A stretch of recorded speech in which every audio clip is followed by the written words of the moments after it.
جہاں ہماری اپنی بار کے وکلاء یہاں اس لیکچر سیریز کے لیے یہاں تشریف رکھتے ہیں، وہاں آج ہماری خوش نصیبی ہے کہ چودھری محمد رمضان شمع صاحب رحیم یار خان سے بھی تشریف لائے ہیں. اپنے مہمان کو ویلکم کرتے ہیں. ہمارے مہمان خصوصی چودھری افراسیاب خان صاحب، advocate supreme court of Pakistan, کسی تعریف کا محتاج نہیں. ان کی قداور شخصیت پورے ضلع راولپنڈی میں اپنی مثال آپ رکھتی ہے. وہ سابقہ ہماری اس بار کے صدر بھی رہے اور اس پروفیشن میں انہوں نے اپنی نہ شاخیں اپنے جونیئرز اور اپنے بیٹوں کی صورت میں علم کی اس شمع کو روکا نہیں اور پھیلاتے گئے. میں اب ملتمس ہوں صدر بار سے کہ وہ تشریف لائیں اور ان اپنے خیالات کا اظہار کریں. بسم اللہ الرحمن الرحیم. لیکچر سیریز کا لیکچر 9. میں ایک مشکل، چونکہ ہائی کورٹ کی پریکٹس جو ہے وہ ایک مشکل سبجیکٹ ہے، اور اس میں سے پھر ہم کوشش کرتے ہیں کہ جو مشکل ترین سبجیکٹ ہوں وہ ان پہ جن کی گرفت ہو ان کو ان سے ریکویسٹ کی جائے. میں چوہدری صاحب کا مشکور ہوں. میں چوہدری صاحب کو ڈے ون سے ریکویسٹ کی تھی اور انہوں نے کبھی بھی میری جو ہے وہ ریکویسٹ کو جو ہے اس کے اوپر انہوں نے نہ نہیں کی. چوہدری صاحب کا تعارف، جو میں جب وکالت میں آیا تو مجھے کسی نے چوہدری صاحب کے بارے میں بتایا تو تعارف یہ تھا کہ چوہدری صاحب آل راؤنڈر ہے. میں نے چوہدری صاحب کو ریونیو پہ آرگو کرتے دیکھا ہے with full command, civil side پہ ان کو آرگو کرتے ہوئے دیکھا ہے ود فل کمانڈ. میں نے ان کو کرمنل سائڈ پہ خود فیس بھی کیا ہے اور مجھے کافی ڈیفیکلٹی ہوئی ہے ان کا اپنا کرمنل سائڈ پہ بھی اسی طرح گرپ، سروسز لاء کے اوپر بھی اس طرح گرپ. تو چوہدری صاحب ہماری بار کا اثاثہ ہیں. ابھی بھی ہم اور آنے والے آپ سب لوگ خوش نصیب ہیں کہ چوہدری صاحب جیسے چند سینئر ابھی بھی موجود ہیں جو آپ کی ہر شعبے میں رہنمائی کر سکتے ہیں. سر آپ کا تعارف کچھ یوں ہے کہ آپ نے 1970 میں LLB کیا. لوور کورٹ کا سر آپ کا لائسنس جو ہے 1971 میں ہوا. 1978 میں آپ ہائی کورٹ کے وکیل ہوئے. 1987 میں آپ نے سپریم کورٹ کا لائسنس، اور 1900 ممبر پنجاب بار کونسل رہے آپ 1994 سے لے کر 1999 تک. پریزیڈنٹ چکوال بار آپ منتخب ہوئے 1988 میں. پریزیڈنٹ ہائی کورٹ بار آپ ہماری بار کے صدر منتخب ہوئے 1997 میں. سپریم کورٹ بار ایسوسی ایشن کے پہلے ایگزیکٹو ممبر راولپنڈی کی طرف سے آپ سر 1993 میں منتخب. گزشتہ 13 سال سے آپ chairman election board supreme court bar ایسوسی ایشن کی خدمات جو ہے وہ ادا کر، اور اس دفعہ کے جو الیکشن ہو رہا ہے اس کے بھی آپ چیئرمین الیکشن بورڈ ہیں. درس و تدریس سے آپ کا سلسلہ جو ہے وہ شروع سے ہی آپ کا رابطہ رہا سر. آپ پنجاب لاء کالج میں اور دیگر لاء کالجز میں بھی آپ نے لیکچرز دیے. آپ نے 1998 سے 2001 بطور اسٹینڈنگ کونسل خدمات ادا دی. ڈپٹی اٹارنی جنرل بھی آپ رہے سر. آپ کا طویل تعارف ہے اور میں یہ اپنی خوش نصیبی سمجھتا ہوں کہ آج آپ نے ہائی کورٹ بار کو عزت بخشی اور آپ یہاں تشریف لائے. آپ سے گزارش ہے کہ آج کا لیکچر جو سروسز لاء کے اوپر ہے وہ ڈیلیور فرمائیے. Thank you very much.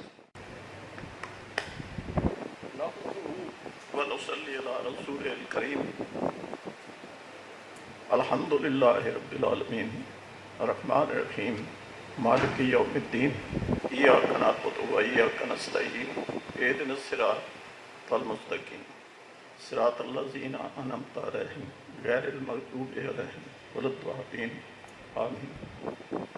اللہم صلی علی محمد وعلی آل محمد کما صلیت علی ابراہیم وعلى آل إبراهيم إنك حميد مجيد اللهم بارك على محمد وعلى آل محمد كما باركت على إبراهيم وعلى آل إبراهيم إنك حميد مجيد.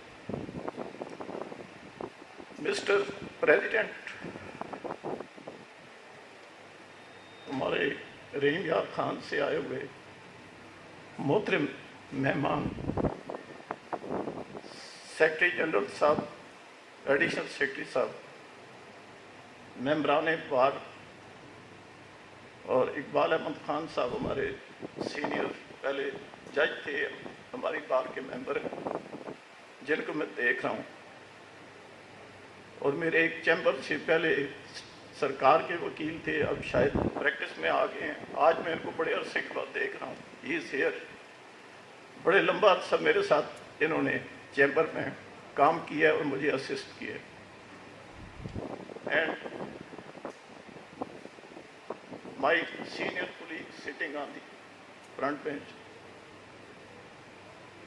ہارون ارشاد جنجوعہ صاحب، ہمارے member Punjab Bar Council, my successor in office after one term, بعد میں یہ رہے. And also my son Barrister Imran Hassan Ali, sitting here. Ordinarily he avoid attending the functions. I am very happy that he is today present to listen to me. Although my voice is not very strange to him, because we are living in the same house and all the times he has the advantage of hearing me, right or wrong, good or bad, whatever. میں آپ سب کا شکریہ ادا کرتا ہوں کہ آپ یہاں پہ تشریف لائے. Talking about my career in the profession and in the educational career, after graduation from Garden College, Rawalpindi, with distinction in the year 1996, then I joined Government College Lahore, and in 68 I did my master's in English literature from GC Lahore. Thereafter I could not leave that particular area due to the attraction, and I got admission in the law college, Punjab University Law College. My term was probably the last one in that old campus, whereafter the law college shifted to the new campus of Punjab University. So that was the last term over there. All this I have narrated to you for the reason so that you can keep in mind and evaluate and appreciate these submissions which now I am, and my statements which I am now going to make before you. When I was in the Government College Lahore, I was residing in New Hostel, which happened to be situated just in front of the district court's premises of Lahore. District court اس وقت ہوتی تھی ہمارے بالکل hostel کے سامنے، ہمارا بھی اسی طرف تھا. اور in the background of masters in English literature from Government College Lahore, تھوڑے سے اس وقت بندے کے وہ نظریات تھوڑے مختلف ہوتے ہیں، اور باقی بھی میرے کولیگز کے. تو ہم سارا دن ادھر سے وکلا کو دیکھتے تھے شدید گرمی میں، ان کے بلیک روب سے پسینہ نکل رہا ہوتا تھا. موسٹلی جس طریقے سے ہم جس طرح کی لائف ہمیں اس پروفیشن کے اندر گزارنی پڑتی ہے، زیادہ تر کے کپڑوں میں سے چونم ہی نکل رہا ہوتا تھا. That was the state of affairs. تو ہم جنرلی آپس میں یہ کرتے تھے اس پروفیشن کے متعلق. تو mostly the friends use to say یار اور کوئی بھی کام کر لیں گے، یہ کام نہیں کریں گے، یہ وکالت ہوگا، یہ کافی لیبوریس ہے، کافی ڈیفیکلٹ ہے. But I always had the word of difference. I aspired for this profession from day one. I got admission in Government College Lahore in Masters in English Literature with the sole object of becoming a lawyer ultimately. So I always had a dissenting note to them. I said that I will become a lawyer. So I passed my LLB in 1970 and straight away came to the, initially I started in Karachi, City Court Karachi, but after 3-4 years, I was persuaded by my father to come to this area because I was the only issue of my parents. So they wanted that I should be before them here. They got me shifted from there. Although I had a lucrative practice just within 3-4 years, I had good practice in Karachi. So I shifted to this area. Thereafter, my career is before you. I became member of Bar Association Chapal, but I practiced in Jhelum, Attak, Pindi, in revenue courts, district courts, criminal courts, everywhere. The territorial jurisdiction of Chakpal could not satisfy my lust and aspiration for quality work in this profession. Because at that place only limited sphere of working was available. Therefore, I also established an office in Rawalpindi in those very days. Firstly at Mall Road and for some time in Rahmanabad at Murray Road. Thereafter, throughout near PC Hotel, just on the mall in the Mall Plaza, where even till today I am maintaining my office and running my practice over there. Now, this was the background in which I worked on all branches of law. And as far as the today's topic of service law is concerned, this became my expertise for the first time, because previously I was, as you know, I was well known as a leading criminal lawyer. Used to appear with in Ihsan Qadir Shah Sahab from Sargoda, with Khaja Sahab in Jhelum, Sardar Ishaq Sahab in Pindi. So all the leading lawyers of the old division, I used to appear against them from day one, because I had the learning of about 3-4 years with Azizullah Sheikh in Karachi. Therefore, from day one, I succeeded to effectively conduct cases against almost all the senior lawyers. और सरदार साहब अक्सर जब case करके आते थे तो मैं उनका आज भी उन्हें याद करता हूँ कि अप्रिशिएट करते थे। और एक दफ़ा एक केस के अंदर उनका बड़ा मजबूत केस था, मैंने इफेक्टिवली उसको रिप्लाई किया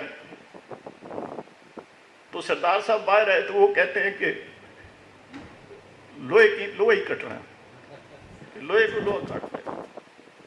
this is what he said about. Civil side पे मैंने एक केस ड्राफ्ट किया, आज भी मुझे याद है। मौलवी साहब, अल्लाह ताला गरीब की रहमत करे, मौलवी सिराजुल हक साहब, तो वो केस मैंने ड्राफ्ट किया। पार्टी ये कहती थी जी कि ये तो he is well known for being a leading criminal lawyer, तो उनकी जिद थी कि कोई अच्छा सिविल का वकील भी साथ हो जाए। मैंने फिर खुद मौलवी साहब के चैम्बर में गया, उनको मैंने एंगेज करवाया। When he went through the petition which I had drafted, तो मौलवी साहब के अल्फाज ये थे, वो ऊपर ऐनक उतार के उन्होंने ऊपर देखा, यार such a clear headed person I have never seen petition. और बाद में उस केस को फर्दर मेरे साथ मौलवी साहब, अल्लाह ताला गरीब की रहमत करे, उनकी वफात के बाद मौलवी अनवारुल हक साहब, my colleague and class fellow in the Gordon college, ex judge of honorable judge of Lahore High Court, वो फिर उस केस में वकील हुए मेरे साथ मौलवी साहब की जगह। तो उनकी अप्रिसिएशन के अल्फाज भी इसी तरह से थे कि यार ये पिटीशन कैसे लिखी आप। तो ये अल्लाह ताला की देन होती है। मेरा लेक्चर पे मैं आ रहा हूँ वापस, मेरे जेहन में सर्विस पर मैं सिर्फ ये बातें इसलिए की हैं कि जो मेरे अजीज आज यहाँ पे मौजूद हैं उनके लिए इस प्रोफेशन के मुतालिक मैं ये एक बात करना चाहता हूँ कि ये एक ऐसा प्रोफेशन है, एक ऐसा अजीम प्रोफेशन है कि जिसके अंदर आप अगर इंटेग्रिटी, ऑनेस्टी और हार्ड वर्क और डेडिकेशन पुट इन करें तो इसका कोई नेमल बदल है नहीं। लेकिन अगर इसके अंदर थोड़ी सी भी लग्जिश आए तो फिर इससे बुरा प्रोफेशन कोई नहीं। ये इसकी प्राइमरी रिक्वायरमेंट ये है कि the lawyer should be upright, straightforward, honest, having integrity in all respects, dedicated to the profession and to the interest of his client, for which he should work very hard, so that he is properly represented, for which he has paid. And if the liar take all the pains to do all what he has stated, then I tell you that in this profession there are very vast avenues and there is always a room at the top which always lies vacant for anyone who want to achieve it. That always remain vacant. अगर हजारों वकील भी आ जाएं फिर भी जो ऊपर की सबसे टॉप पोजीशन वो खाली रहती है और वो उनके लिए होती है जो कि ये तमाम लवाजमात इस प्रोफेशन के पूरे करते हैं। तो ये मेरी रिक्वेस्ट है सबके लिए जो मेरे अजीज हैं, जूनियर्स हैं, इस बार के मेंबर हैं, कि वो इन तमाम चीज़ों को ज़हन में रख के प्रैक्टिस करें और वो जो टॉप पे खाली पोजीशन है वहाँ तक पहुँचने की कोशिश करें। ये ऐसा प्रोफेशन है जिसमें आप एक किसी झुकी में भी बैठ सकते हैं, आपको कोई नहीं कहेगा क्यों बैठा हुआ, और आप you can talk eye to eye with the President of Pakistan, with the Prime Minister of Pakistan, with any dignitary, with the Chief Justice of Pakistan or any other dignitary. ये ऐसा प्रोफेशन है। ये काले court की ये है कि अगर जज किसी हट पे बैठा होगा तो लोग कहेंगे किधर बैठा हुआ, लेकिन वकील के लिए ये लिबर्टी बहुत बड़ी लिबर्टी है कि वो किसी हट पे भी अगर बैठा है तो लोग कहेंगे कि कोई क्लाइंट होगा, सोशल सर्विस कर रहा है या कोई ऐसी कोई बात होगी, उसको कोई और एट्रीब्यूट नहीं करेंगे जो कि किसी जज या किसी ऑफिस बीरर के लिए होता है। तो ये तो थी जनरल बातें, चूँकि इस आज के एजेंडा का हिस्सा नहीं थी, लेकिन मैंने ज़रूरी समझी कि मैं शुरू करने से पहले ये बातें ज़रूर गोशगुजार करूँ। Now coming back to my topic, the service laws. I never worked on the service law side up till 1997. Up till 1997, I was a general practitioner, criminal lawyer leading, civil lawyer leading general practice, but not civil law. But in the year 1997, I was appointed as the Standing Counsel for Pakistan to work in the Lahore High Court Rawalpindi bench, where the cases of 4 divisions, at least 4 divisions, and all the service laws work and litigation of Islamabad, which is now being dealt with by the Islamabad High Court, all that service work, service litigation and work of the bureaucrats and other civil servants, etc., that was the subject matter of litigation before this bench. And for a period of about 4 years, for a period of about 4 years, starting from 97 up to 2001, I was the only law officer dealing with 6 benches, 5 or 6 benches which ordinarily used to work here.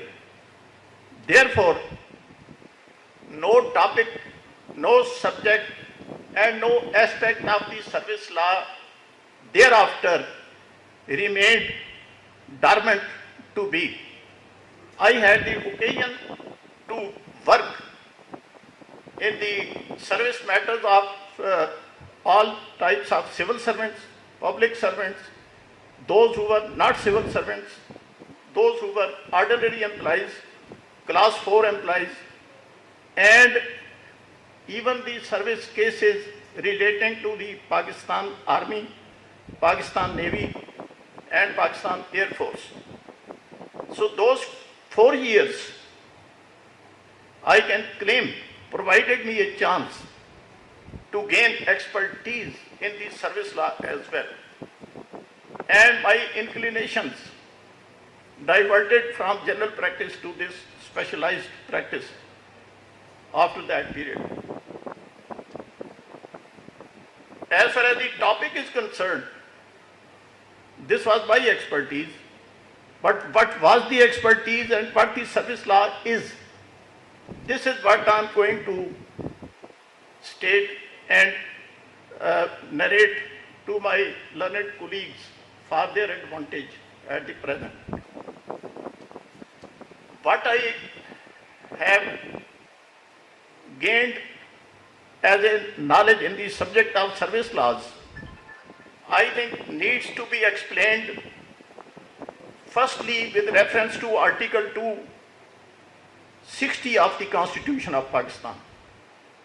Service law is embedded primarily in the Constitution and then in the subordinate legislations which are enacted as per the mandate of the Constitution of Pakistan. So primarily it is embedded in the Constitution itself. And thereafter, in the various legislations touching various subjects under the mandate of the Constitution of Pakistan. Therefore, I first read Article 260, relevant for the purpose of, first of all, Article 227, which says that there shall be no discrimination in the matter of services of Pakistan on the basis of caste, creed, belonging, gender, etc., etc. This is the first constitutional mandate, that all citizens who are equal as recognized under Article 25 of the Constitution can't be discriminated on the basis of their caste, creed, sex, gender, etc., etc., by virtue of Article 27 of the Constitution. Now, to understand the service laws, we have to understand the structure of government. What is structure of government of Pakistan? So, structure of government of Pakistan is based on 4 tiers. 4 tiers. The top one is the constitutional functionaries. They are not part of the establishment or permanent skeleton of the state. They are constitutional functionaries.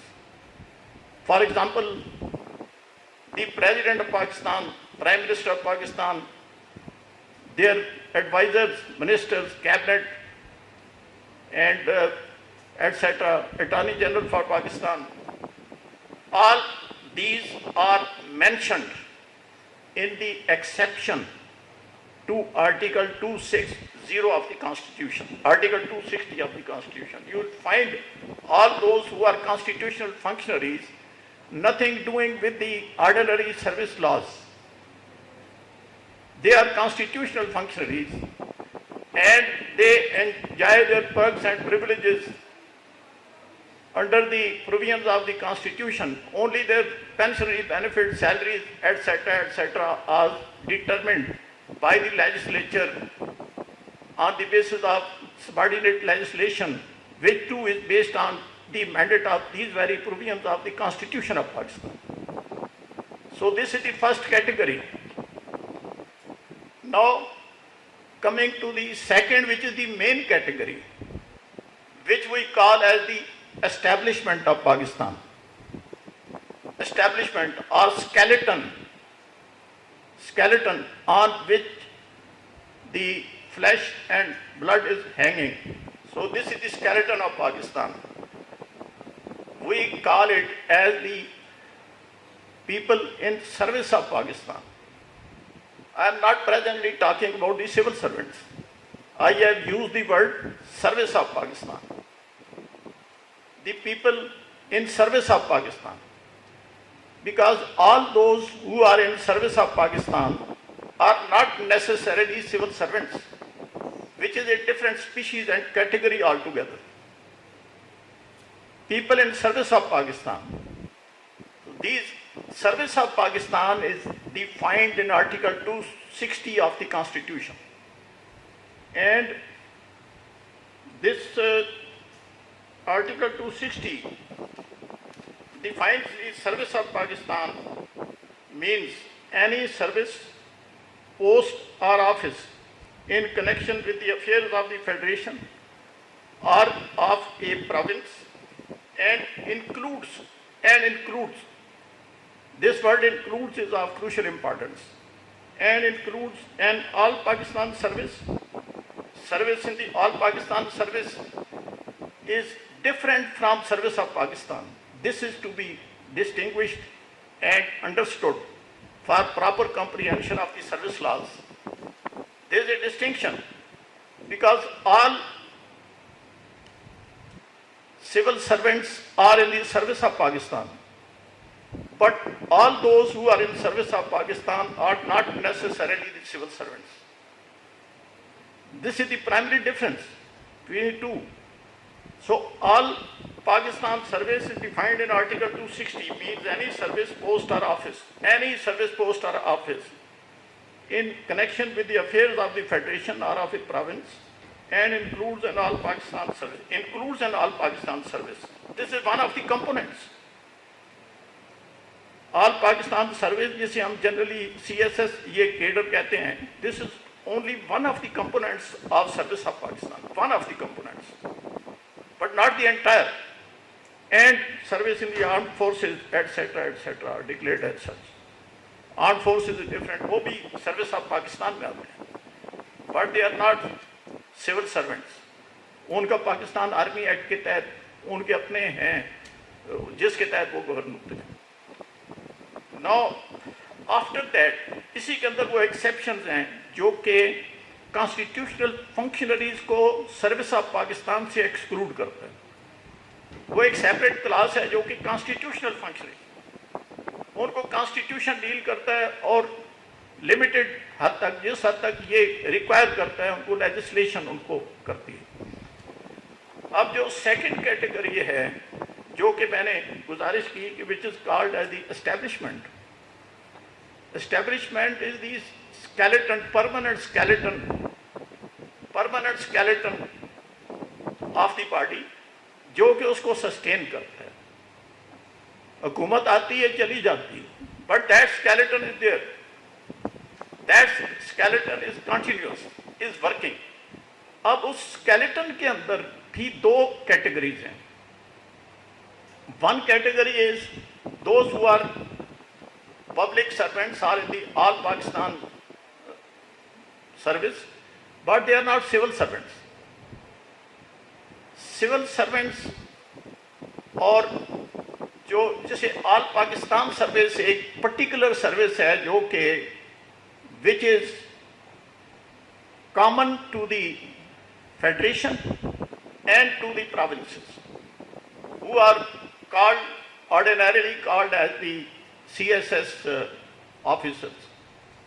This is a service created for whole of the country to serve in the federation and in the provinces. But primarily, they are controlled by the establishment union of the federation, which regulates their working, their postings, transfers, etc., etc. And for that, a special legislation, which is the prime legislation for this all Pakistan unified grades, latest नाम अब इनका latest जो है वो nomenclature change करके all Pakistan unified grades रख दिया गया है। इसीलिए डिप्टी कमिश्नर को आप वो डीओ और डिस्ट्रिक्ट ऑफिसर रेवेन्यू और वगैरह वगैरह ये जो इनकी नॉमेनक्लेचर चेंज हुई तो ऑल पाकिस्तान यूनिफाइड ग्रेड्स ये बनाए गए in the wake of a military takeover. They could not retain their extra assertive pride over and above the people of Pakistan, which they had started doing. So this amendment in the nomenclature was made.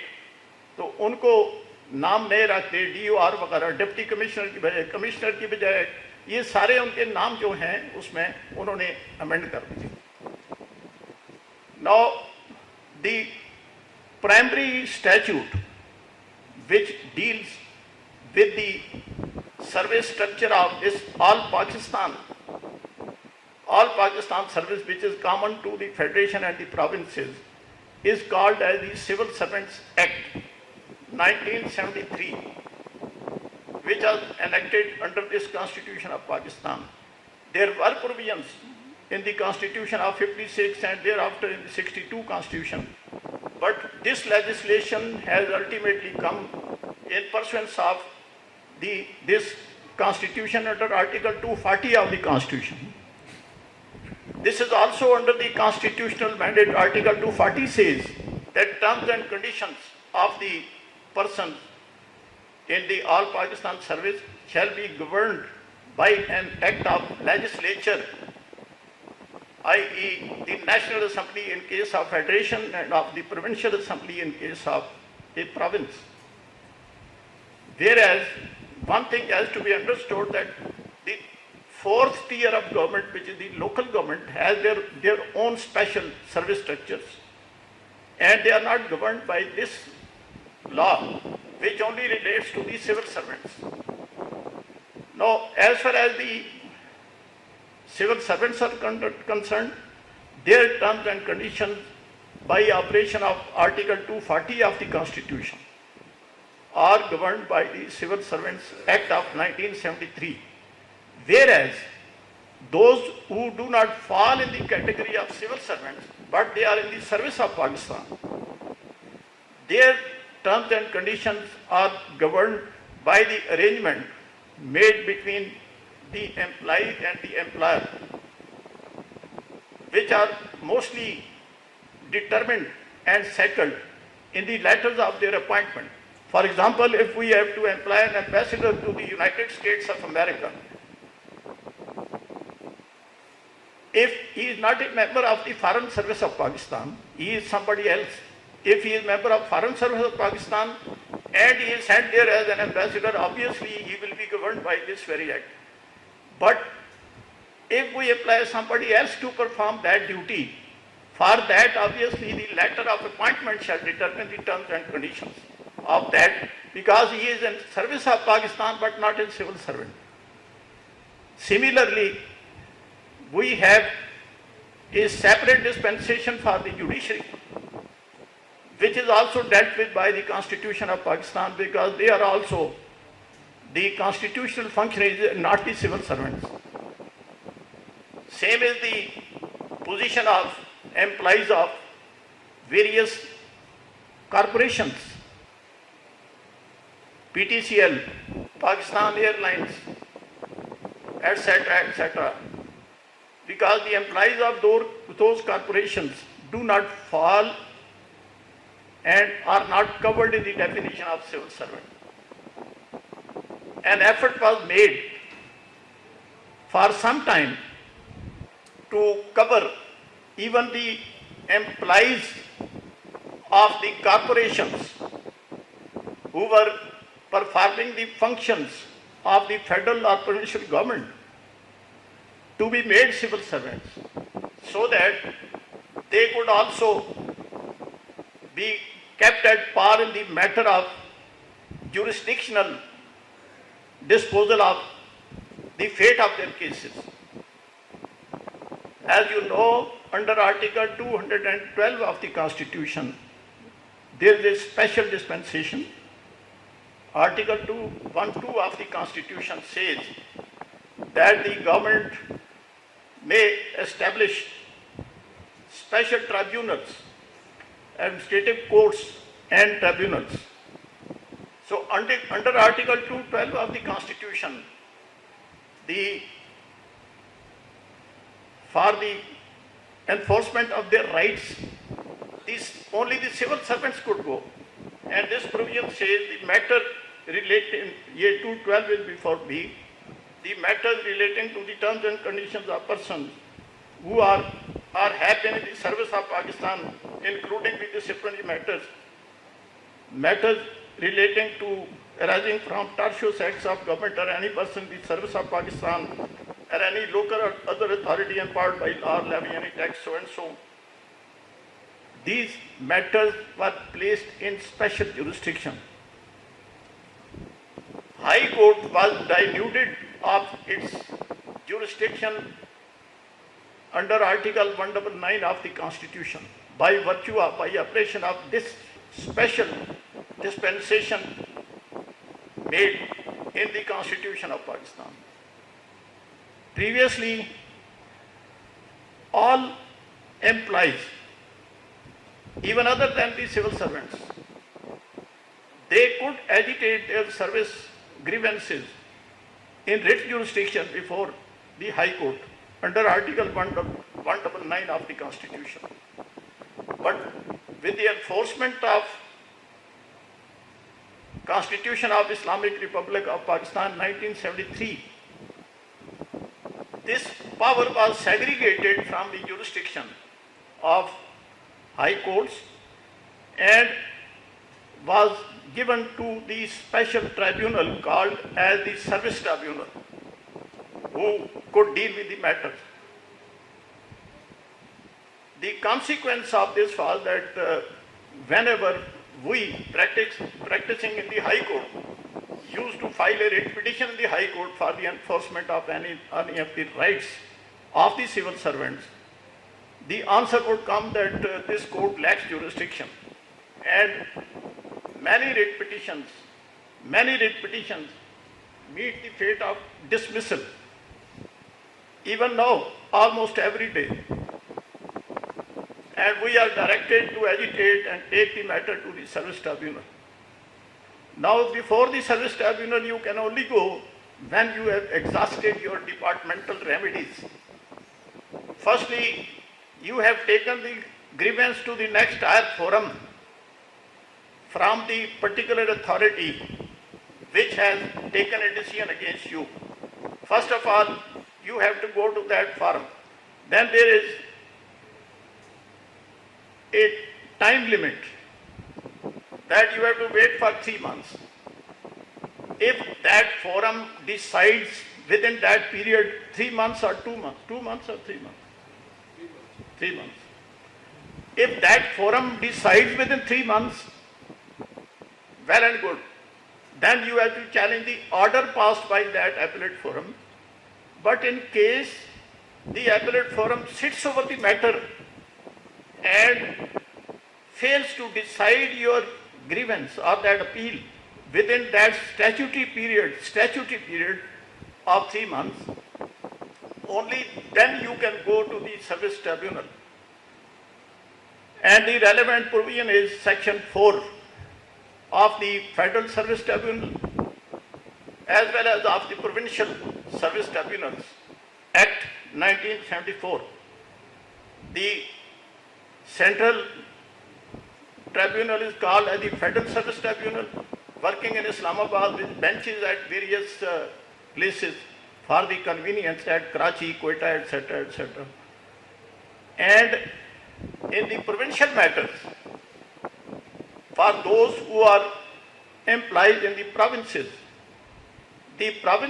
also have enacted similar laws called as the provincial, the KPK Service Tribunal, Punjab Service Tribunal, Sindh Service Tribunal, and Balochistan Service Tribunal under Section 4.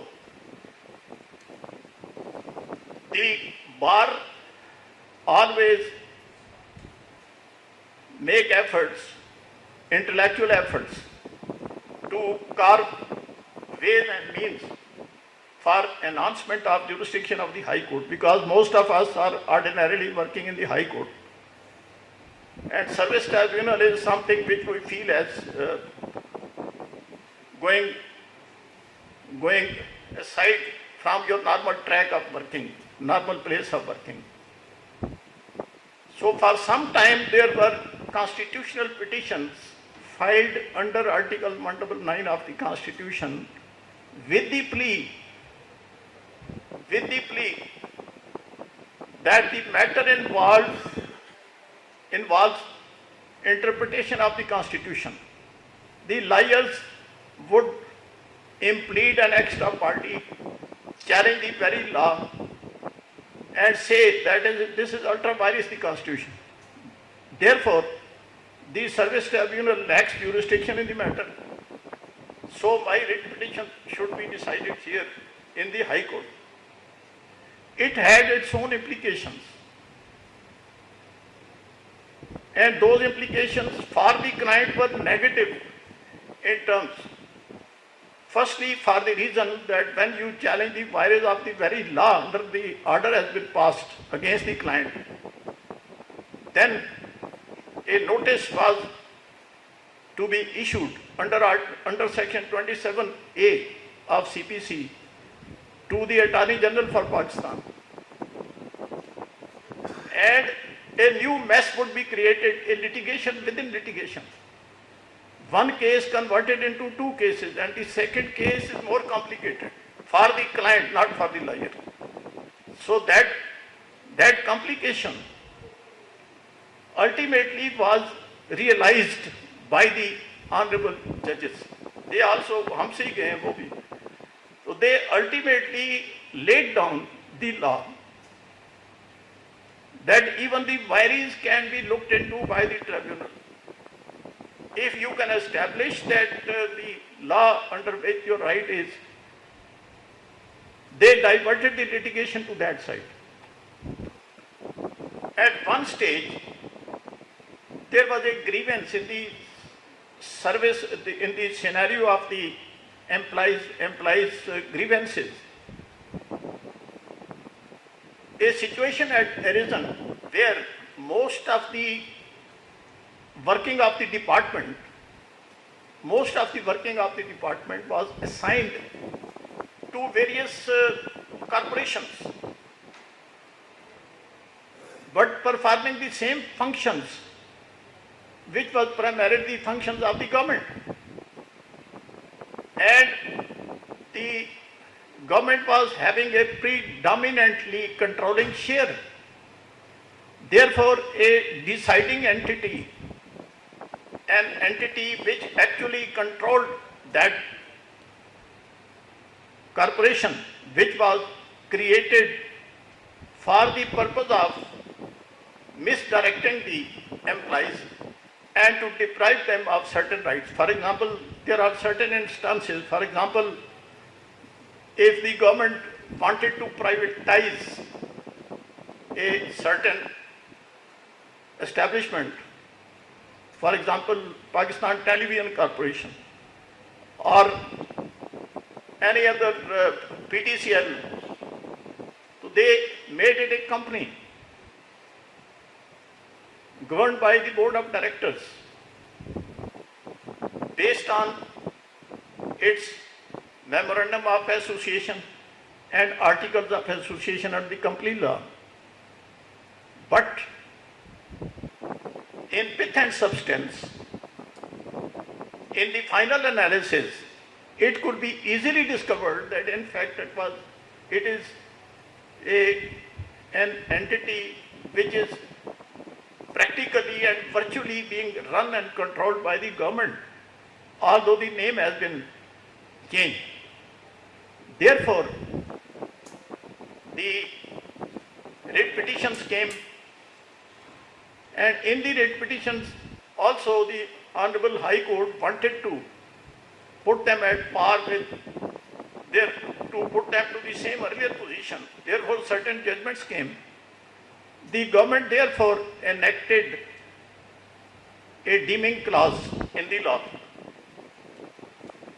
Through that deeming clause in the law, they enacted that the employees of even the corporations, which is practically the government corporations controlled by the government, shall be deemed to be civil servants for the purpose of jurisdiction of the service tribunal.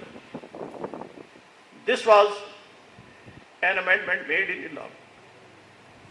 That amendment ultimately came before Honorable Supreme Court of Pakistan, and in Mubin Rahman case, the famous, they were again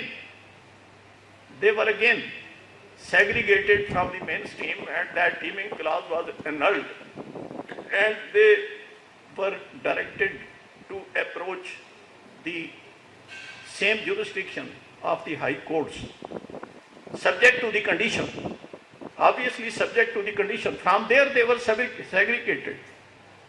But as you know, maintainability of writ petition is always subject to the fact that you are coming to the High Court for the enforcement of some statutory law, statutory rules, or under some provision of law, or under some provision of the Constitution, to the High Court and its jurisdiction. That is the basic requirement. So for that reason, many of them became remediless, because the respondent corporation in the writ petition would come and agitate that we are a private entity, we don't have statutory rules, therefore they should go to the civil court under the ordinary law, specific relief act or whatever. They can't remain before the High Court. And many people were non-suited. In this process of interpretation of as to which rules are statutory and which rules are non-statutory. There is plethora of judgments on this point: statutory, non-statutory, statutory, non-statutory. And there is one judgment in my mind that by Honorable Supreme Court of Pakistan, there was a case in which the impugned action had been taken against the employee in violation of the basic law. There was no question of rules of the department being statutory or non-statutory, but even then the writ petition was dismissed. So the matter went before the Supreme Court of Pakistan. Mr. Jawad S. Khaja, Honorable the then Judge, Supreme Court of Pakistan, there is one famous judgment. He said that this rather stands on a higher pedestal, because the question of rules being statutory, non-statutory is not involved. When there is violation of law itself,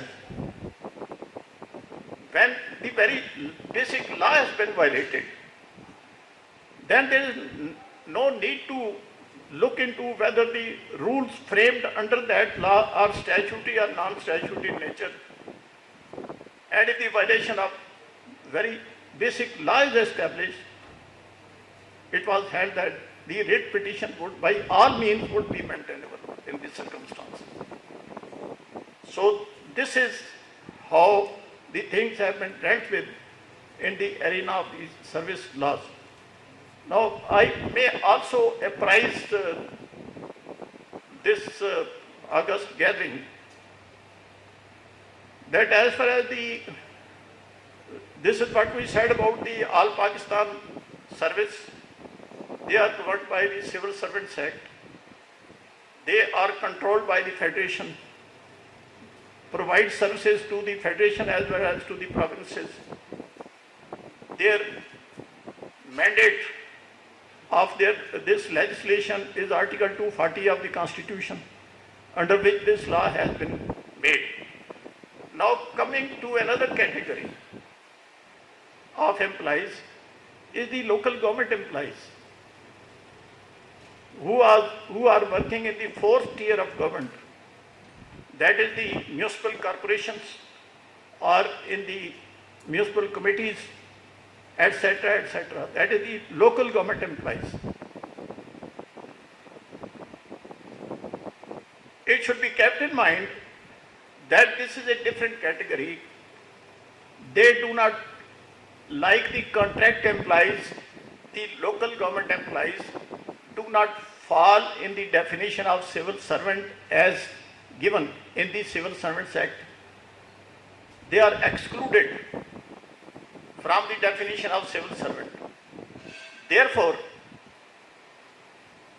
they neither can take advantage of the special jurisdiction created before the service tribunals, nor they can come on the basis of any violation of efficiency or discipline rules or the Employees Efficiency and Discipline Act of 2006. They can't come under that.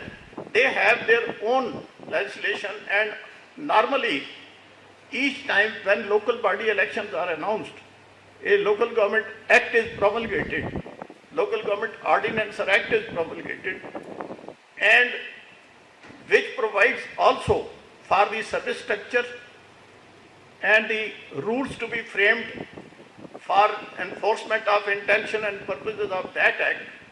And under those rules, their terms and conditions are regulated and governed. And it is only on the basis of violation of those particular terms and conditions under the special law which is enacted for them that they can come to the High Court even directly. Because here, normally their terms and conditions are governed by statutory rules which have the backing of that particular local government act or law. Therefore, their writ petitions are maintainable. And the Honorable High Courts cannot brush aside their cases by saying that you also go to the service tribunal at somewhere at Lahore or elsewhere. So this is the fourth tier. In this fourth year, during my practice, what I have experienced is that mostly the grievances raised by employees of the local government are to great extent ordinarily redressed by the establishment, by the government, by the secretary, by the chief secretary. Why? Because in the matter of civil servants,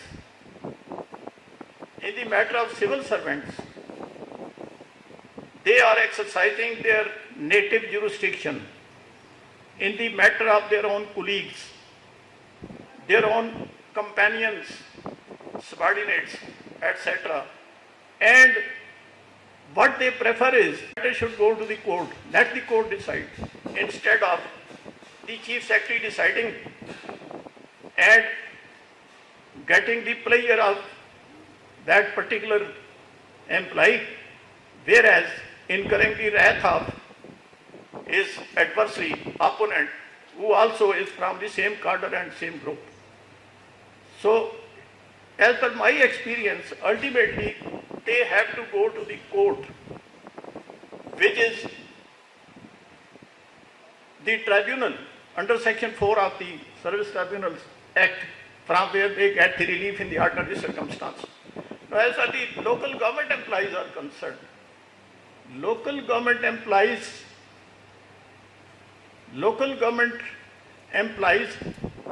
are favorably dealt with and heard even by the government, because the government feels that local government is something which under the constitutional dispensation is not. This is my view. But they feel that they are something subordinate to the government. So the government normally make interference, and if an employee of the local government, of the municipal committee or municipal corporation is dealt with wrongly by his superiors, it is rectified by the establishment in the province. They want to maintain their superiority over the local government, to establish for all time that we are the sovereign and they are the subordinates. This is what I smell from the orders which come from there. But in the end, they also have the remedy of in the High Court by filing a writ petition, and the jurisdiction to their extent is not ousted, which is only ousted to the extent of civil servants. Now, in the matter of civil servants also, there is a distinction.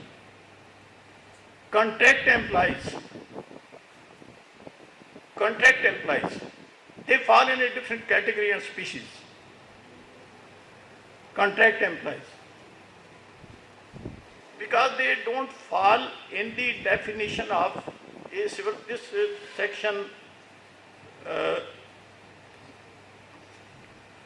from the Civil Servants Act, you will find that as far as the contract employee is concerned, because he do not fall in the definition of civil servant, therefore he can come before the High Court, he can invoke the jurisdiction of the High Court.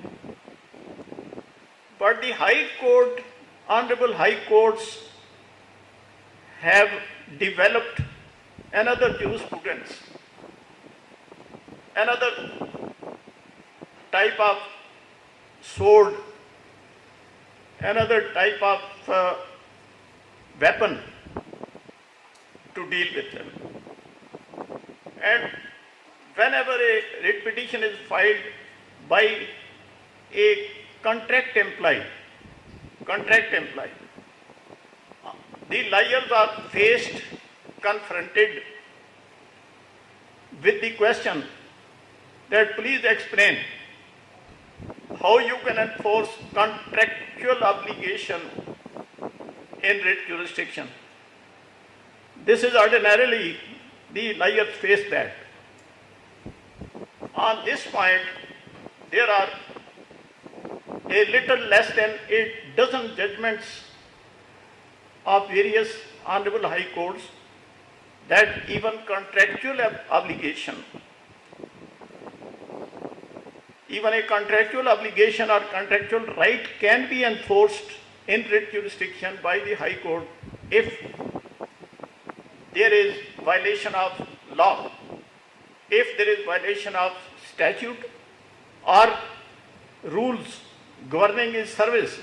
There are judgments on the point, and those judgments on the basis whereof the liars are mostly confronted that how the contractual liability is enforceable are based on civil contracts relating to the, for example, construction contracts, for example, some other private type of contracts.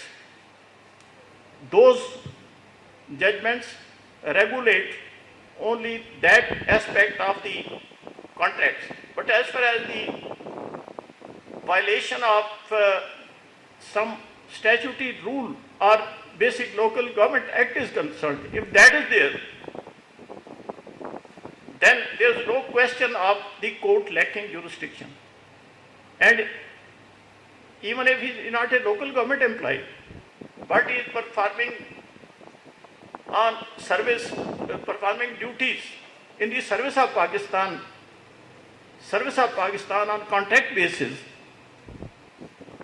If any stipulation in his letter of appointment is violated, if that is violated, he definitely, in my view, can enforce it through the writ jurisdiction.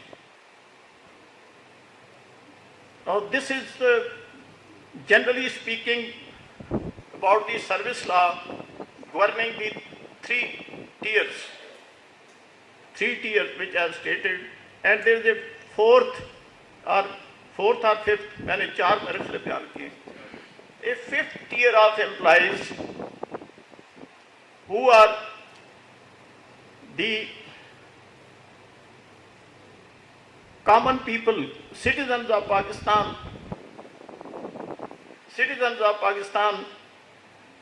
who render services without statutory protections. They render services without statutory protections. They are not protected by any statute as such. Therefore, they can neither come to the High Court nor they can go to the service tribunal. They have to fall back ultimately on the provisions of Specific Relief Act. Suit for declaration, suit for injunction, suit for mandatory injunction کہ مجھے driver رکھا تھا یہ پابند ہو گیا تھا کہ میں 1 سال نہیں نکالوں گا, آج ہی نکال دیا, یا سیلری کی ریکوری ہے, یا کوئی کسی مالک نے کوئی زیادتی کر دی, پرائیویٹ گھروں میں کام کرتے ہیں, تو یہ وہ کیٹیگری ہے جو کہ ان کو اسپیشل لا کے تحت پروٹیکٹ نہیں کیا گیا. یہ اسی ایک کامن لا کے تحت, کامن لا کی جو پروویژنس ہیں اسپیسیفک ریلیف ایکٹ کے تحت, وہ مختلف قسم کے سوٹ کر سکتے ہیں, اور کوئی نہیں کر سکتے تو ڈیمیجز سوٹ فائل کر سکتے ہیں کہ میں اگر یہ سال کے لیے رکھا تھا آج ہی نکال دیا, تو میرے تو بچے جو ہیں وہ اگر یہ نہ کرتے تو مجھے تو یہ نوکری مل رہی تھی, میں ادھر چلا جاتا اور ادھر میں 1 سال سے زیادہ بھی رہ سکتا تھا. تو therefore suit for damages, for recovery of compensation and for recovery of the loss, actual loss which has been suffered, وہ پھر ان کے لیے وہ الٹیمیٹ ریزیڈول ریمیڈی رہ جاتی ہے, چونکہ ان کی اپائنٹمنٹ بیسیکلی کانٹریکچوئل بھی ہوتی ہے اور کانٹریکٹ بھی ان ریٹن ہی ہوتا ہے. It is not based on any return terms and conditions, in written contract پہ بیسڈ ہوتا ہے. Their remedy is in the civil court. ویسے تو یہاں پہ موسٹلی جہاں پہ اسٹیچوٹری پروٹیکشن بھی ہے اور کسی لا کے تحت گورن ہو رہے ہیں, لیکن رولز جو ان کے لیے فریم ہو گئے کسی ڈپارٹمنٹ کے اندر کسی امپلائی کے لیے, وہ اتفاق سے گورنمنٹ سے ویٹنگ نہیں کروائی گئی, ڈپارٹمنٹ نے خود بنا دی ہے اور گورنمنٹ سے اس کی ویٹنگ نہیں کروائی. تو اس بنیاد پہ آرڈینریلی ایسے لوگوں کو بھی ہائی کورٹ یہ کہہ دیتی ہے کہ you also go to the civil court, like that person who falls at the lowest ebb and tier of the service structure. یہ ہے اس کیٹیگری کے متعلق. Now before I part, I want to point out one thing.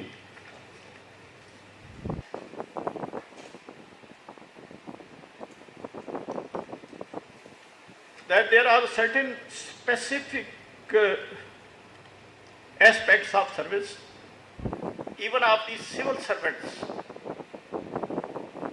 The Law Civil Servants Act, if we look into it minutely, does not exhaustively cover all the eventualities which may arise at any stage of service of a civil servant with the government. So in those eventualities which are not specifically dealt with under the provisions of the Civil Servants Act, obviously they would retain the remedy. They can't go to the service tribunal, and they would retain the remedy of agitating their grievance in writ jurisdiction before the High Court. For example,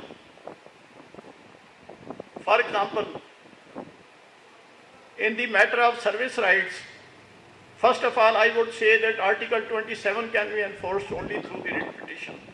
If there is a discrimination in the matter of appointment, some female is denied appointment on the ground that you are a female and you can't become a police officer, PSP. Therefore, we are not going to appoint you in this particular cadre of service of all Pakistan service. The remedy would be filing a writ petition before this court, because that is pre-appointment. Now, post-appointment. Post-appointment, the terms and conditions are to some extent stated in this Civil Servants Act. Appointment, then transfer, posting, and payment of salary for the work done, that is also guaranteed under these provisions. These, as far as these, then transfer, posting, and also the right to pensionary benefits after superannuation and retirement. This is also provided. But when in the end the pension right is there to the pension recognized by the Civil Servants Act, but the right is being virtually and practically denied. It is being denied virtually and practically, and no order is there, adverse order is there in the field whereby it is said that we are not going to pay you the pension. Because in the service tribunal, he can only go against an order, not verbal denials.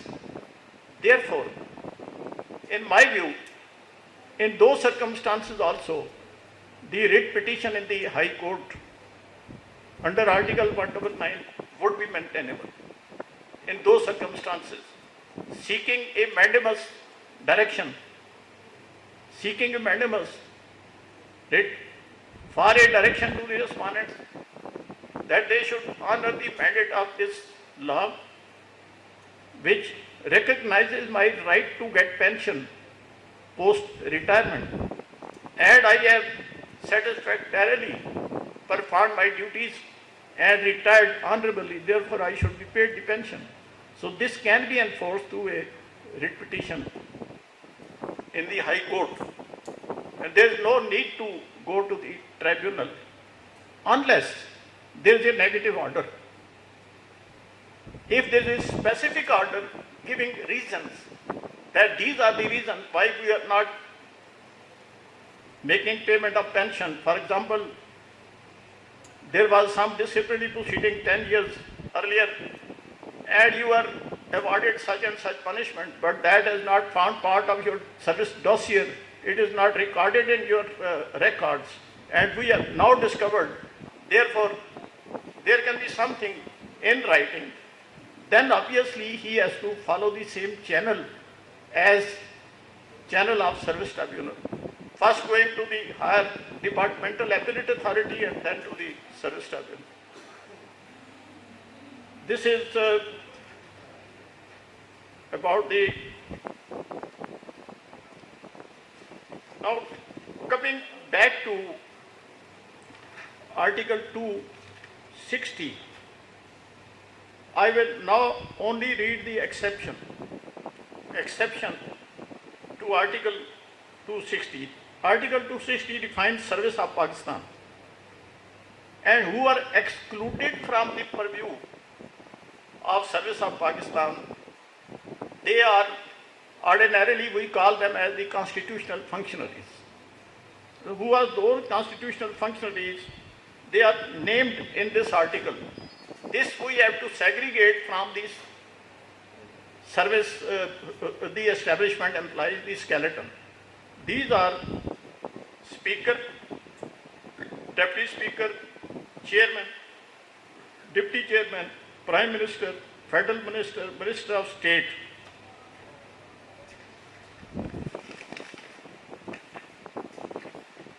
Then provincial ministers, Attorney General for Pakistan was subsequently included through an amendment. Advocate Generals subsequently included through amendment. Parliamentary secretaries, chairman or member of the Law Commission, chairman or member of the Council of Islamic Ideology, special assistants to the Prime Minister, advisor to the Prime Minister, special assistant to the Chief Minister, advisor to a Chief Minister, or member of a House of Parliament or a provincial assembly. These are the category who do not fall. They, although they may call them as khadme so and so, but they are not the in service of Pakistan. They are constitutional functionaries. These are just like dealt with, just like kept at par with the other organs of the state organs, judicial functionaries, honorable judges of Supreme Court and High Courts, which do not include the subordinate jurisdiction, subordinate judiciary. For the subordinate judiciary, also there is a law which deals with their terms and conditions of service, and there is a tribunal created within High Court, headed by judge to be nominated by the Honorable Chief Justice, who decides about their terms and conditions of service. So that is also an exception. They are not included in the list of constitutional functionaries. They are the people who are in service of the province, working at district level. So they are employees of the province, but their tribunal is within High Court, and their terms and conditions are regulated by the special law under which they are appointed, then transferred, posted, and get salaries, pension, retirement pension, etc. and etc. That is the other category. For the time being, no other category is coming to my mind. If any question is there, I may be able to say something about that. So with that, I conclude my today's address to this august gathering, and thank you very much for sparing your time, having come here and given a few moments to me to say something to you. ये हमारे अपने chamber से सवाल आ गया जी।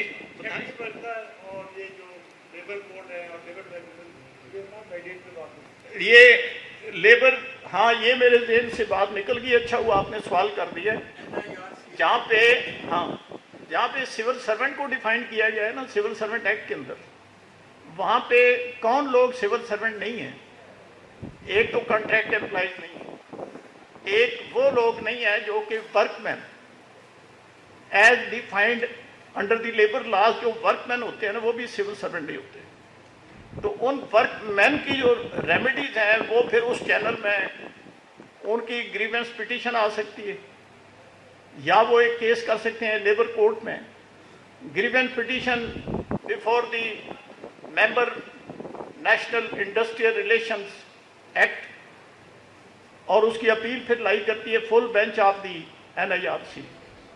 और labour court के अंदर وہ کر سکتے ہیں, جس کی پہ چینل یہ ہے کہ اس کی اپیل ہائی کورٹ میں, ہائی کورٹ کے ایک جج کے پاس ایپلیٹ پاور ہوتی ہے, اینڈ فردر آن پھر وہ کانسٹیٹیوشنل ریمیڈیز جو ہیں اس آرڈر کے خلاف they can take the constitutional remedy. اگر اس چینل سے آئیں گے تو پھر ہائی کورٹ کے بعد سپریم کورٹ چلے جائیں گے, اور اگر این آئی آر سی کے چینل سے آئیں گے تو این آئی آر سی کے فل بینچ کے خلاف ریٹ پٹیشن مینٹینیبل ہوگی. پہلے ریٹ کریں گے ہائی کورٹ میں, وہاں سے اگر ڈسمس ہوتی ہے دین to the supreme court.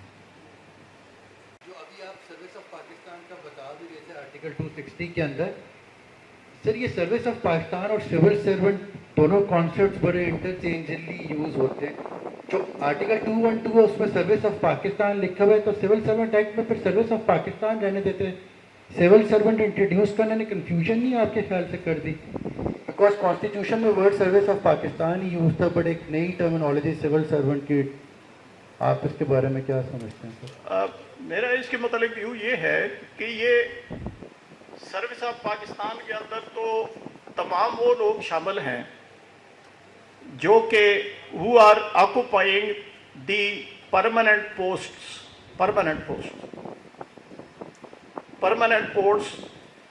of the federation or a province.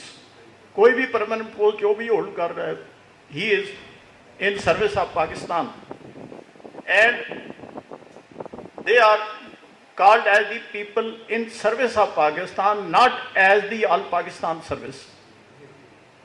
یہ ڈسٹنکشن ہے, people in service of Pakistan, not the all Pakistan service.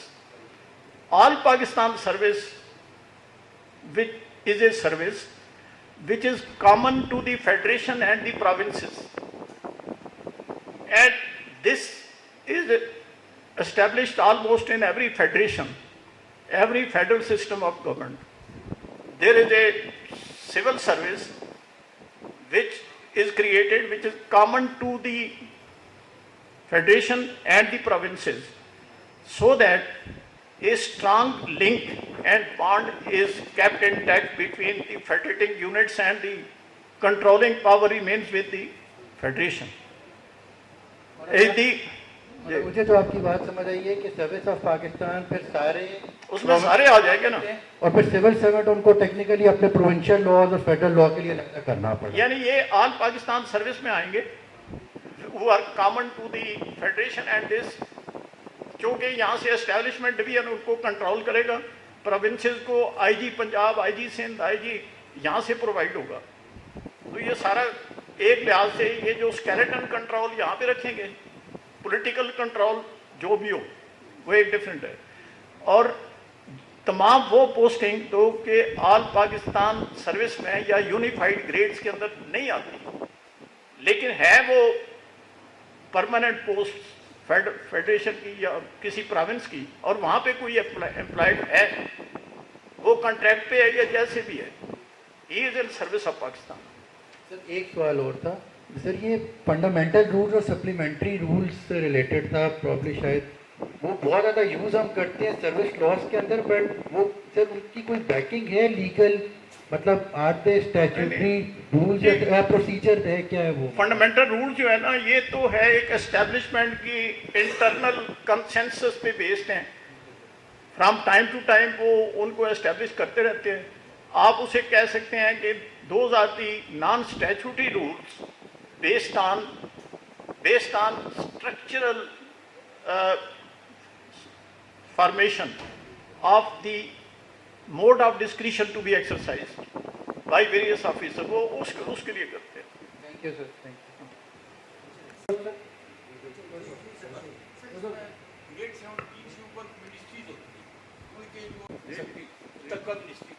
اب ان کی اپیلیٹ اتھارٹی پریزیڈنٹ سیکریٹریٹ ہے, اسٹیبلشمنٹ ڈویژن ہے یا پرائم منسٹر سیکریٹری. جی اس کے متعلق پہلی بات تو یہ ہے کہ گریڈ 16 اینڈ ابو یہ اسپیکٹ رہ گیا, یہ کویشچن میں کلیئر ہو جائے گا.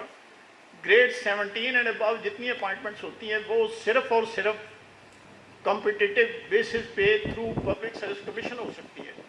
وہ ایک تو ہوتا ہے نا کہ باقی پوسٹوں پہ گریڈ 16 تک تو وہ اپنی ڈپارٹمنٹل سلیکشن کمیٹی بنا کے تو گریڈ 1 سے لے کے 16 تک اپوائنٹمنٹ کر سکتے ہیں. تو ریموول اتھارٹی سیکریٹری میں بتاتا ہوں, تو گریڈ 17 کی چونکہ اپوائنٹمنٹ جو ہے وہ आम ऑफिसर या सिलेक्शन कमेटियां वगैरह नहीं कर सकते। वो एक कम्पिटिटिव एग्ज़ाम होता है, वो एग्ज़ाम CSS जिसे कहते हैं या PCS कहते हैं, वो एग्ज़ाम होने के बाद उनकी सिलेक्शन होती है, ट्राइब्यूनल वो करता है, अपना कमीशन करता है under the public service commission act, commission की फॉर्मेशन होती है, वो उसकी अपॉइंटमेंट करते हैं। अब इसी वजह से उनकी रिमूवल जो होती है उसका भी आसान तरीका नहीं है, क्योंकि आम ला तो ये है ना, अपॉइंटिंग अथॉरिटी जो किसी को अपॉइंट कर सकता है, निकाल भी सकता है after meeting certain formalities, but here in this case इनको निकालने का जो तरीकाकार लॉ के अंदर वजह किया गया है, उनको सर्विस प्रोटेक्शन किसी हद तक दी गई है कि वो फिर उसके लिए वो अथॉरिटी जो है ना उसमें सारी फॉर्मेलिटीज पूरी करेगी, शो काज, हियरिंग वगैरह वगैरह, इंक्वायरी, और उसके जो एफिशिएंसी डिसिप्लिनरी रूल्स के अंदर प्रोविजन है या पीडा एक्ट की जो प्रोविजंस हैं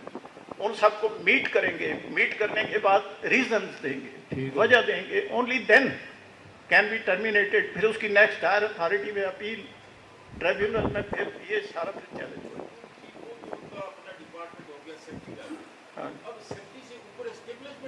अथॉरिटी बनेगी या नहीं, establishment division is headed by secretary establishment. जो सेक्रेटरी ये जो सेक्रेटरी अब रिमूव करता है ग्रेड 17 का, हाँ जी, हाँ, तो उसकी अपील उसका उसी के पास जाएगी ना, सेक्रेटरी एस्टैब्लिशमेंट के पास। In some cases it is dealt with by the prime minister, क्योंकि पहले वो अवेल करके तो फिर फेडरल सर्विस के, हाँ, फिर जाएगा ना वहाँ से।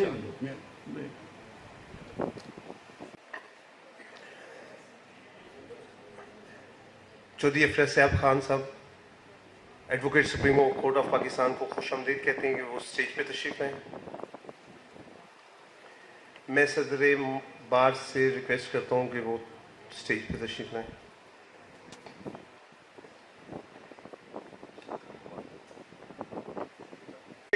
एक बड़ा मसला बन गया लाहौर हाई कोर्ट में, इस बेंच में और इस्लामाबाद में।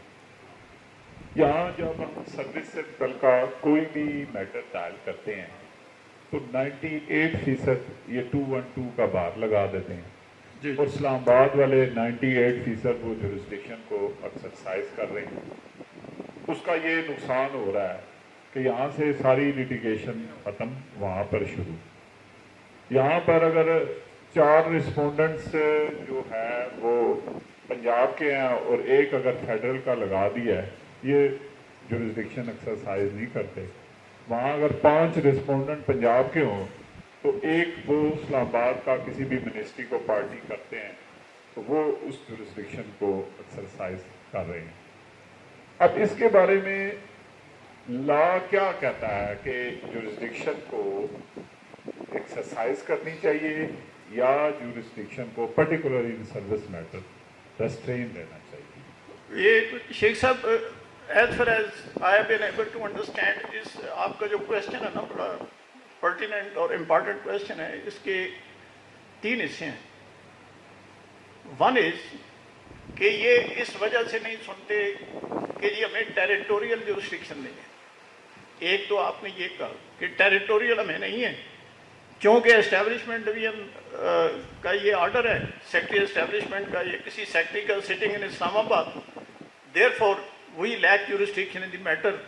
और अगर आप सेक्रेटरी एस्टैब्लिशमेंट को पार्टी बनाते भी हैं तो ये कहते हैं जी कि उधर ही जाएं, हम नहीं सुनेंगे इसको। एक आपका ये क्वेश्चन है। तो इसका जवाब ये है कि ये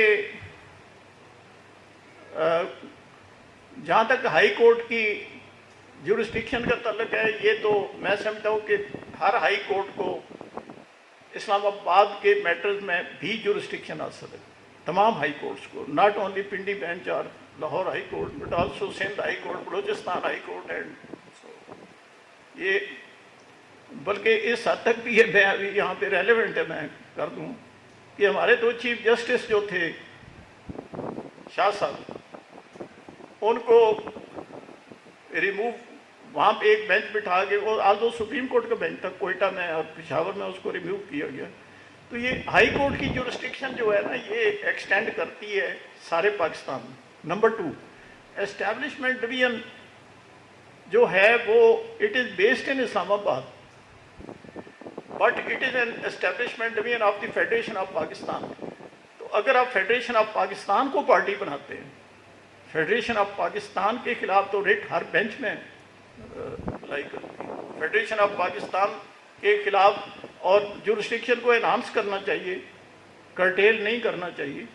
फेडरेशन ऑफ पाकिस्तान अगर आप पार्टी बना लेते हैं, अगर तो आप सिर्फ सेक्रेटरी एस्टैब्लिश को बनाते हैं तो फिर टू सम एक्सटेंट वो कहेंगे जी ठीक है वो तो उधर बैठता है उधर ही जाए, लेकिन फेडरेशन तो हर जगह पे मौजूद है, तमाम जगहों पे मौजूद है। तो ये मेक इट श्योर कि हर केस के अंदर जो आप यहाँ पे करना चाहते हैं पार्टी फेडरेशन ऑफ पाकिस्तान को बनाएं और उसके ऊपर एम्फेसाइज करें जी कि फेडरेशन तो हर जगह पे है, पिंडी में भी है, लाहौर भी है, मुल्तान भी है, हर जगह पे है। ये एक तरीका हो सकता है और इसको आगे लेके चलें, थोड़ा सा इसको असर्ट करें तो मेरे ख्याल से कुछ मामला बेहतर हो सकते हैं। 212 का बार जो है ना, वो 212 का बार मैं पढ़ता हूँ आपके सामने, मेरे सामने है। 212 ये कहता है कि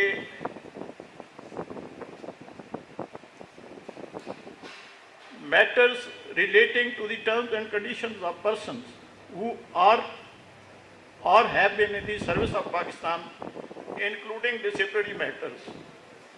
ठीक है, ये वो कहते हैं जी कि ये एक्सक्लूसिव जुरिस्डिक्शन उनकी होगी।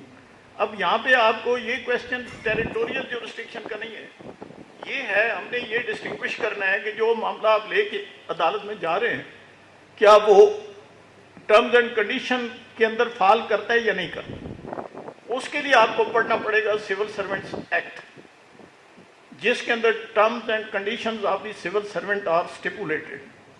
अगर तो उसके अंदर फॉल करता है फिर तो ये बात सही है कि फिर तो ये मामला ट्रिब्यूनल में ही डिसाइड होगा, क्योंकि that relates to the terms and conditions. लेकिन उसके अंदर जैसे कि मैंने पहले गुजारिश की, एक्सेप्शंस हैं, contract employees, people who don't fall in the definition of civil servant, for example जो कि वर्कमैन वगैरह या दूसरे हैं, तो वो सारे के सारे तो एक्सक्लूड हो जाएंगे। रह जाते हैं सिविल सर्वेंट्स। सिविल सर्वेंट्स की हद तक अगर मामला civil terms and condition of service से मुतल्लिक ही है, जो कि सिविल सर्वेंट एक्ट के अंदर डिफाइंड हैं और लिखी हुई हैं, then tribunal has the jurisdiction. मेरा सवाल आपसे ये है कि नादरा अथॉरिटी एक डिसीजन दे दी थी, उसके खिलाफ क्या रहना चाहिए? रिट पे जाते तो वो कहते हैं नॉन मेंटेनेबल। नादरा के खिलाफ वो तो आप रिट कर सकते हो। रिट कहते हैं नॉन मेंटेनेबल है कि नॉन रूल्स, अच्छा उनके रूल्स नादरा के स्टैचूटी नॉन स्टैचूटी, अगर रूल उनके अभी जो जूरिस्प्रूडेंस अभी है ना हमारी, उसके मुताबिक तो यही है कि अगर रूल नॉन स्टैचूटी हैं यानी उसकी गवर्नमेंट ने वेटिंग नहीं की, इस ग्राउंड पे आप जा सकते हैं। नादरा अगर नादरा एक्ट की कोई वायलेशन करे तो फिर आप वो जजमेंट मैंने आपको बताई है, वो जो उसकी बुनियाद पे आप जा सकते हैं, वो हायर पेडेस्टल पे होगा। अगर एक्ट को ही वायलेट कर दें फिर रूल स्टैचूटी नॉन स्टैचूटी इररिलेवेंट। अगर आप ये पढ़े नादरा एक्ट को, अगर उसकी किसी शिक के खिलाफ उन्होंने कोई फैसला किया है तो फिर रिट मेंटेनेबल होगा। बेसिकली जनरल आप ही बता रहे थे प्रिंसिपल ऑफ पॉलिसीज में भी है कोई डिस्क्रिमिनेशन नहीं होनी चाहिए। तो ये जो डार्क कल्चर है हमारी कंट्री में, तो ये क्या डिस्क्रिमिनेशन है? आपका इस पर व्यू क्या हो? समटाइम्स एक डिबेट भी होती है कि जैसे स्टेट ऑफ द आर्ट जो है वो मुस्लिम होना चाहिए, तो ये डिस्क्रिमिनेशन इस पर आप देखें, अगर तो ये डिस्क्रिमिनेशन गवर्नमेंट कर रही है इंडिविजुअल्स के साथ, तो बस अपना ये काला कोट और टाई जो है इसको करें, रिटें करें जितनी मैक्सिमम कर सकते हैं। फंडामेंटल राइट की वायलेशन है, आर्टिकल 25 की है, आर्टिकल 27 भी है, अगर वहाँ पे डिस्क्रिमिनेशन होती है। ऑल्दो वो फंडामेंटल राइट के चैप्टर में नहीं है, लेकिन 25 तो है ना, उसकी बुनियाद पे आप रिटें कर सकते हैं।